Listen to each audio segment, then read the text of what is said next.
The availability and quality of clean water in Indonesia are critical issues despite the country's significant water resource.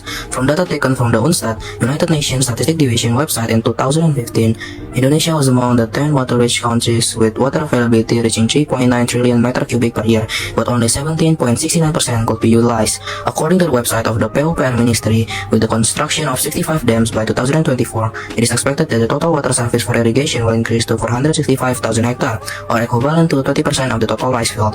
However, a report on the projection of clean water availability in Indonesia by the Central Bureau of Statistics states that the availability of clean water in Indonesia in 2035 will be 181,498 cubic meter per capita per year, which is significantly reduced from the availability in 2010, which reached 265,420 cubic meter per capita per year, with projection indicating a decline in clean water availability by 2035, innovative solutions are urgently needed.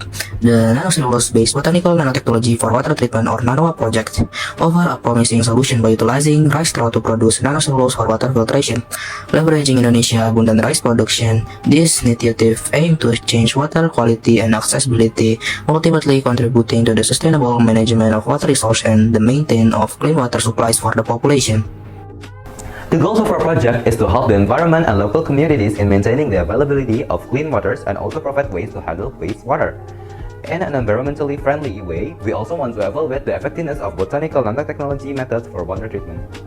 Next, we move on to the materials and the tools that we need for the project. For the materials, we'll need rice straw, sodium hydroxide, sodium hypochlorite, sulfuric acid, distilled water, and water samples. And this is the tools that we use for the project. Our research has four main parts. The first one is cellulose isolation, then making nanocellulose itself, and variable control of nanocellulose concentration, and last we're applying the nanocellulose for water treatment. The first step, cellulose isolation. Blend rice straw into powder, then mix the rice straw powder with sodium hydroxide 0.5 molar and distilled water at 80 degrees Celsius for 4 hours. Then filter the suspension and rinse it with distilled water until it reaches pH 7, and then oven until it dry the suspension for 24 hours. Then after 24 hours of oven, weigh 5 grams of the dry suspension and then mix it with sodium hypochlorite and distilled water. Then add the suspension and stir it at 80 degrees Celsius until it reaches pH 7. Then centrifuge the suspension and then dry it at 60 degrees Celsius for 3 until 4 hours in the oven. And after that, crush the suspension until it became the cellulose powder. Move on to the next step is the nanocellulose synthesis. Mix cellulose powder with 45% of sulfuric acid and stir it at 45 degrees for 90 minutes. Dilute the mixture with distilled water, then precipitate it and rinse it, and then neutralize the colloidal cellulose until it reaches pH 6, and then centrifuge the mixture and check the pH. Then do the variable control of nanocellulose concentration. Prepare the nanocellulose with another concentration of 45%, 55%, and 65% of sulfuric acid. The last step is applying nanocellulose for water treatment. Firstly, we collect the water samples that we're going to use from the river, and then apply the nanocellulose on one side of the membrane paper filter and then dry it for 24 hours. Then filter the river water through the nanocellulose coated paper using a vacuum filter. Then analyze the filtered water samples without the filtered water samples. This is the first data of result of acid concentration treatment on rice straw. Nanocellulose yield 65% of sulfuric acid with 20 gram of raw material can make about 7.6 gram of nanocellulose, and the 55% concentration of sulfuric acid can make about 3.8 grams of nanocellulose. And the last one, the 45% concentration of sulfuric acid can make about 2.3 grams of nanocellulose.